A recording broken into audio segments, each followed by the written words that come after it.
I've sat on this story for years, and I guess I'm posting it because time has this weird effect where things you once treated like victories start looking like stains you can't scrub out. I'm William. I'm not writing this because I want sympathy, and I'm definitely not writing it because I think I was some criminal mastermind. I'm writing it because I spent a lot of my life convincing myself that if I could explain why I did things, it somehow changed what I did. It didn't. Back then I was 29, permanently broke, permanently angry, and carrying around this private belief that the world had already made up its mind about me. I had bounced between jobs for years, warehouse work, sales, delivery routes, things that lasted just long enough for me to start imagining stability before it disappeared again. Debt sat on my shoulders every morning before my feet even hit the floor. And I was tired. Not the kind of tired sleep fixes. I mean the kind where you start looking at people with decent apartments and clean clothes and thinking, how did you all get invited to something I missed? I had a friend, not really a friend, more like one of those guys who always appeared when things were bad, who told me something one night over cheap beer. He said people were desperate for places to live. Desperate people stop asking questions. He laughed when he said it. I remember laughing too. That's the part that bothers me now. Not the crime itself, not at first. The laugh. Because that was probably the moment where this stopped being an idea and quietly became a decision. I just didn't realize it yet. Or maybe I did and I wanted to pretend otherwise. Humans are talented at that. Anyway, this whole thing started with a place that didn't really exist, at least not in the way people believed it did. A lease for premises no one had seen. And I told myself I was only curious. A week after that conversation, the idea kept following me around like background noise. I'd be standing in line buying groceries I could barely afford, or staring at overdue notices on my kitchen table, and it would crawl back into my head. Not as crime. That's the strange thing. My brain dressed it up in softer words: opportunity, shortcut, temporary fix. I was rewriting the definition so I could live with it. I started paying attention to people around me. Young couples talking about rent. Students complaining about housing prices. Guys at work saying landlords never called them back. Everybody sounded exhausted, desperate for a break. That's when I crossed some invisible line inside myself. I stopped thinking, could I do this? And started thinking, what if I actually went through with it? Even writing that now makes my stomach twist a little. Because once the question changes, something changes in you too. You stop being curious. You start preparing. Preparation didn't look dramatic the way movies make it look. There wasn't a corkboard with strings and photos or some genius plan unfolding across a wall. It looked like me sitting alone in my apartment with cold coffee beside me, staring at a screen while rain tapped against the windows. I remember feeling strangely calm. That should have worried me. I started building a version of reality that I thought other people would accept. Not the mechanics of it. I'm not going to pretend I was some expert, but the image of it. People trust what feels familiar. I understood that much. I focused on details that made things seem ordinary because ordinary things slip past attention. The more time I spent thinking about it, the easier it became to justify. I told myself nobody was getting hurt yet. I told myself I'd stop before it went too far. I told myself a lot of things. Fear was still there, sitting somewhere in the back of my head. I just got better at ignoring it. The weirdest part of preparation was how normal my days still looked from the outside. I'd wake up, go to work, nod at people, complain about traffic, laugh at stupid jokes in the break room. Meanwhile, inside my head, there was this second life running alongside everything else. I became obsessed with timing and appearances. Not methods, I mean moods, reactions, little human things. I watched how people trusted confidence even when confidence had no substance behind it. Someone speaks clearly, acts like they belong somewhere, and most people fill in the blanks themselves. That realization gave me a rush I'm still uncomfortable admitting. Because suddenly I wasn't thinking about money anymore. Not entirely. I was thinking about control. I think that's when things became dangerous for me personally. Dad had started the whole thing, sure, but now there was ego mixed into it. I wanted to prove something, maybe to the world, maybe to myself. I wanted to see if I could create a lie and watch strangers step into it willingly. The first time I seriously imagined it becoming real, I barely slept that night. I kept turning over in bed, staring at shadows moving across the ceiling as headlights passed outside my apartment window. I thought fear would stop me.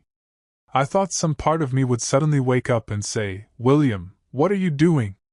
Instead, I felt anticipation. That bothered me more than fear ever did.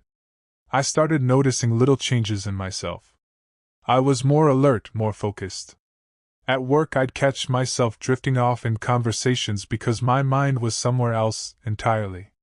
People would ask if I was okay, and I'd smile and say I was just tired. Technically, I wasn't lying. The strange thing about crossing moral lines is that it rarely feels like a dramatic leap. It feels like tiny steps you barely notice while taking them. You tell yourself you're still the same person. Then one day you look in the mirror and realize you've been negotiating with your conscience for weeks. The day everything started moving forward felt almost disappointing in how ordinary it was. No thunderstorm. No dramatic music. No sense that I was standing at the edge of something huge. I got dressed, drank terrible coffee, and walked through my morning like any other day. But underneath that routine, my heart was beating harder than usual. I remember checking my phone constantly, reading and rereading harmless messages as if hidden meanings would suddenly appear inside them. Every little sound made me look up. Every notification felt heavier than it should have. I kept expecting some invisible alarm to go off. Something inside me still believed bad decisions announced themselves loudly before they happened. I thought guilt would feel like a siren in my chest. Instead, guilt was quiet. It sat there in the corner of my mind, almost polite, giving me chances to stop. I ignored it because nothing had exploded yet, nothing had collapsed, and I'd started making the dangerous mistake of confusing silence with safety. Then came the moment where the whole thing stopped existing only in my head and became something breathing in the real world. I remember my hands feeling colder than they should have. Not shaking exactly, just stiff, like my body knew something my brain was still refusing to admit. I had imagined that crossing the line would feel powerful. It didn't. It felt awkward. People always picture criminals as calm or fearless, but I spent most of that day feeling like I had a spotlight pointed directly at me. I kept thinking everyone could see it on my face. Every glance felt suspicious. Every ordinary conversation sounded loaded with meaning. The strange thing was that nobody reacted differently.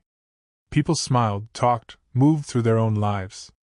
That almost made things worse. Because once the world kept turning normally, part of me started relaxing. I started thinking maybe I had built the danger up in my head. Looking back, that was probably the most dangerous thought I had during the entire thing. A few days into it, reality started pressing back in small ways. Not police lights, not dramatic confrontations, just little moments that kept slipping under my skin. Someone asked an innocent question and held eye contact half a second longer than usual. Another person sounded uncertain for a moment. Tiny things? Tiny things become enormous when you're hiding something. I started replaying conversations after they ended.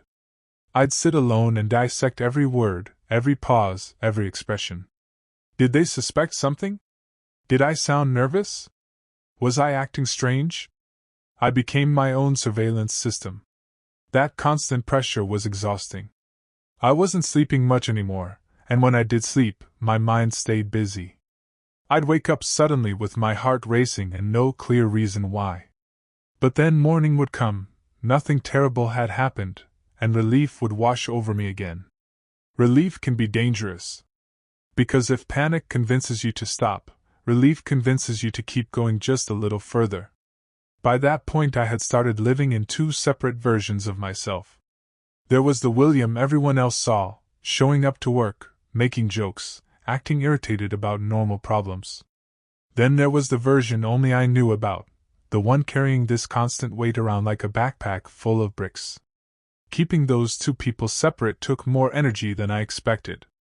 I started avoiding people without realizing it. Friends would invite me somewhere, and I'd make excuses. My phone would ring and I'd stare at it until it stopped. I told myself I was busy, but the truth was simpler.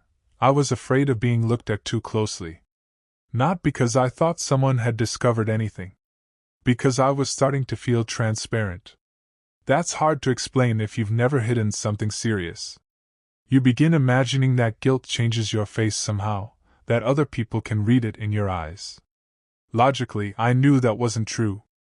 Emotionally, I wasn't so sure anymore. Then something happened that I hadn't prepared for at all. Somebody trusted me. I know that sounds small, but it hit harder than any threat could have. Up until then, everyone in my mind had been abstract. Strangers, faces, background characters passing through a story I was controlling. It's easier to bend your morals when people stop feeling real. Then I had a conversation that shattered that distance. I remember listening while feeling this slow pressure building in my chest. The person talking to me sounded hopeful, relieved even. There was stress in their voice too, but underneath it was trust. Simple, ordinary trust. And suddenly I couldn't hide behind the excuses anymore. I couldn't tell myself this was just numbers or circumstances or bad luck pushing me into bad decisions. There was another human being standing on the other side of my choices. I smiled, nodded, acted normal. Inside, though, something had started cracking. For the first time since this began, I seriously thought about walking away. The problem was that once I started thinking about walking away, I realized how trapped I'd made myself feel. Not trapped by other people, trapped by my own momentum. I had spent so much time pushing forward that stopping suddenly felt almost impossible. That scared me. People talk about bad decisions like they happen in a single moment, like flipping a switch. I don't think that's true anymore. Sometimes you build a road for yourself piece by piece, and then one day you notice you're miles from where you started. I remember standing alone one evening after work, watching traffic crawl through an intersection while cold wind cut through my jacket. Nothing special about that moment. Cars passing. People walking home. But I felt this strange split inside me. One side kept saying, "You can still fix this." The other side kept whispering, "Just keep moving." And the worst part?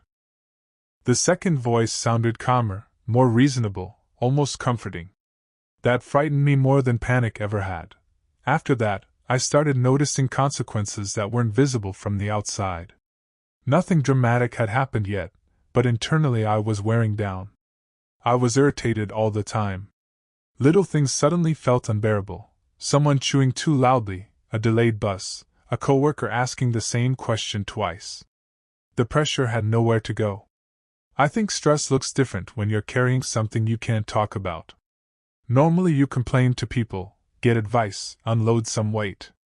I couldn't do that. Every conversation felt filtered. Every sentence had to pass through a wall in my head first. So I kept everything inside. And the strange thing is, people noticed something was off before I did. A coworker asked if I was sleeping enough. My sister called and said I sounded distant. I laughed it off and blamed work. That became my favorite excuse. Work. Simple, believable, safe.